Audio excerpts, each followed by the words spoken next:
Hello friends, स्वागत है आपनु मारा रसोडाना काठियावाड़ी स्वादमां। हूँ भावनाबेन राठोड। आज आपणे बनावशुं 100% नवी रीते बनती ममरानी नवी ज मीठाई। तो विडियो पूरेपूरो जोजो अने विडियो पसंद आवे तो विडियो ने लाइक, शेर और सब्सक्राइब करी पासे रहेलू बेल प्रेस करो, जेथी आवनारा नवा विडियो सौथी पहला आपने मळे। फ्रेंड्स, आ मीठाई आपणे 100% नवी रीते बनावेली छे, तो विडियो बिल्कुल स्कीप कर्या वगर स्टेप बाय स्टेप पूरेपूरी मीठाई जोजो અને તમે જો આ બધા સ્ટેપ ફોલો કરશો તો તમારી મીઠાઈ પણ પરફેક્ટ જ બનશે। તો ચાલો બનાવીએ નવા સ્વાદ સાથે અને સ્પેશિયલ રીતે મમરાની નવી જ મીઠાઈ। તો મમરાની મીઠાઈ બનાવવા માટે અહીંયા મેં 2 કપ મમરા લીધેલા છે।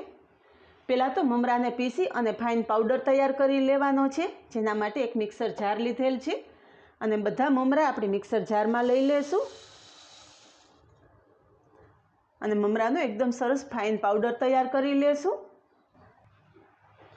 અહીંયા મમરા પીસી લીધા છે। પીસેલા મમરા આપણે ચાળી લેશું, જેના માટે આ રીતના ચાયણો લીધેલો છે।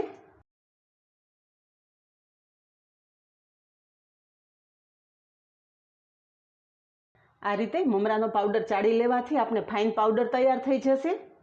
હવે આ મમરાનો પાવડર આપણે મેઝરમેન્ટ કરી લેશું, જેના માટે અહીંયા કપ લીધેલો છે। મેજરમેન્ટ માટે તમારા ઘરમાં રહેલી કોઈ પણ વાટકી કે આ રીતના કપ સેટ કરી લેવાના, એ મેજરમેન્ટ પ્રમાણે જ બધા માપ લેવાના છે।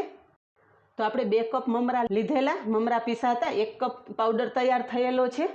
અને આ મીઠાઈમાં આપણે ચાસણી લેવાની પણ ઝંઝટ નથી, એકદમ ઇઝી અને ઝડપથી મીઠાઈ તૈયાર થઈ જાય છે। તો વિડીયો બિલકુલ સ્કીપ કર્યા વગર પૂરેપૂરો વિડીયો જોજો, તો જ તમને આ નવી રેસીપીની ખબર પડશે।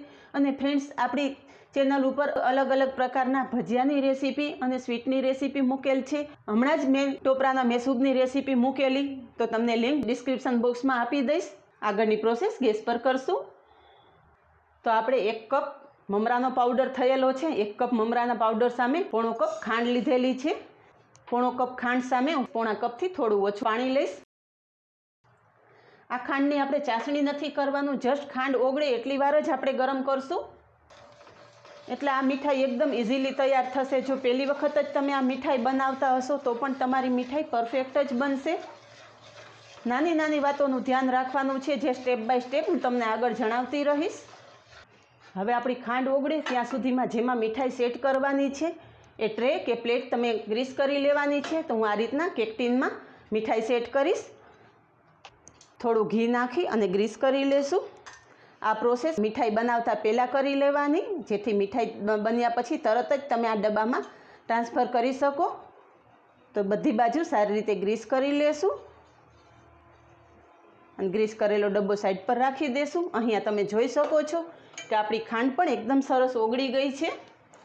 તો ખાંડ ઓગળ્યા પછી તરત જ આપણે મમરાનો પાવડર મિક્સ કરી દઈશું।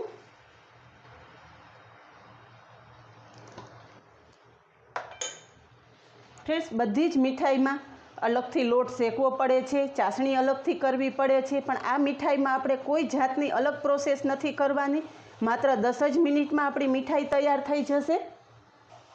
તો થોડી વારમાં જ તમે જોઈ શકો છો કે મમરા મિક્સ કર્યા પછી તરત જ ખાંડનું પાણી એબ્ઝોર્બ કરી લીધું છે। ગેસની ફ્લેમ બિલકુલ ધીમી કરી નાખશું। અડધો કપ સૂકા નાળિયેરનું છીણ લીધેલું છે, સૂકા નાળિયેરનું છીણ મિક્સ કરશું અને સાથે 1/4 કપ મિલ્ક પાવડર લીધેલો છે, મિલ્ક પાવડર મિક્સ કરી દેશું। તો મિલ્ક પાવડર અને સૂકા નાળિયેરનું છીણ મમરાના પાવડર સાથે સારી રીતે મિક્સ થઈ ગયું છે। હવે અહીંયા 3 ચમચી જેટલી ઘરના દૂધની મલાઈ લીધેલી છે, મલાઈ મિક્સ કરી દેશું। જો તમારી પાસે મલાઈ ન હોય તો આની જગ્યાએ તમે ઘીનો ઉપયોગ કરી શકો છો। મલાઈ નાખ્યા પછી બધું સારી રીતે મિક્સ કરી લેશું।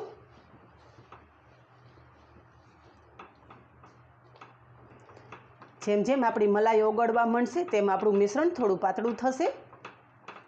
કોઈ પણ મીઠાઈમાં મલાઈનો ઉપયોગ કરો ત્યારે મલાઈ તાજી હોવી જોઈએ। 2 થી 3 દિવસની મલાઈ હશે તો ચાલશે, પણ 8 થી 10 દિવસની મલાઈ હશે તો એમાં થોડી વાસ આવશે, જેથી આપણી સ્વીટમાં પણ વાસ આવશે।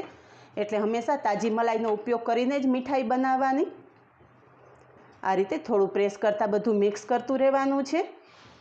અહીંયા થોડી વાર પછી તમે જોઈ શકો છો કે આપણું મીઠાઈનું મિશ્રણ એકદમ સરસ સેટ થઈ ગયું છે। તો આ મીઠાઈ વધારે સ્વાદિષ્ટ બનાવવા માટે અડધી ચમચી ઇલાયચી પાવડર નાખશું। અને 7 થી 8 નંગ કાજુના ટુકડા નાખશું. એ જ રીતે થોડી કિસમિસ પણ નાખશું. ડ્રાયફ્રૂટ્સ તમારી પસંદગી મુજબ તમે મિક્સ કરી શકો છો. તો ઇલાયચી પાવડર અને ડ્રાયફ્રૂટ્સ આપણા મિશ્રણ સાથે એકદમ સારી રીતે મિક્સ થઈ ગયું છે. તો મીઠાઈને એકદમ સરસ કલર આપવા માટે અહીંયા ઓરેન્જ ફૂડ કલર લીધો છે. તમારી પસંદગી મુજબ કોઈ પણ કલર મિક્સ કરી શકો છો.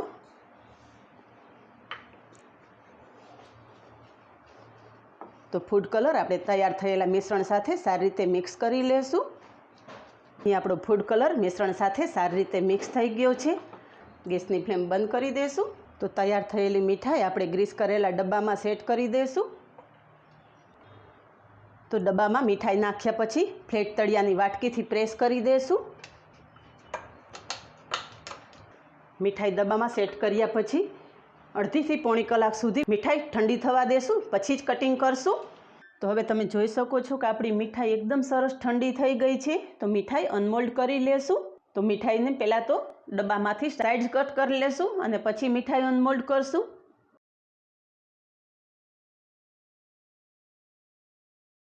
સાઈડ કટ કરી લીધા પછી ઉપર પ્લેટ રાખી અને આ રીતે ડબ્બો પલટાવશું.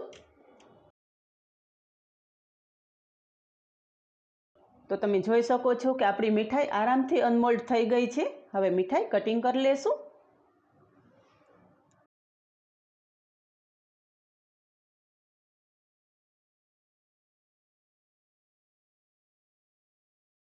તો તમે જોઈ શકો છો કે આપણી મીઠાઈ આરામથી કટ થઈ જાય છે. મીઠાઈને વધારે ગાર્નિશ કરવા માટે અહીંયા એક બદામના બે રીતના 2 પીસ કરી લીધા છે. તો બદામથી ગાર્નિશ કરશું.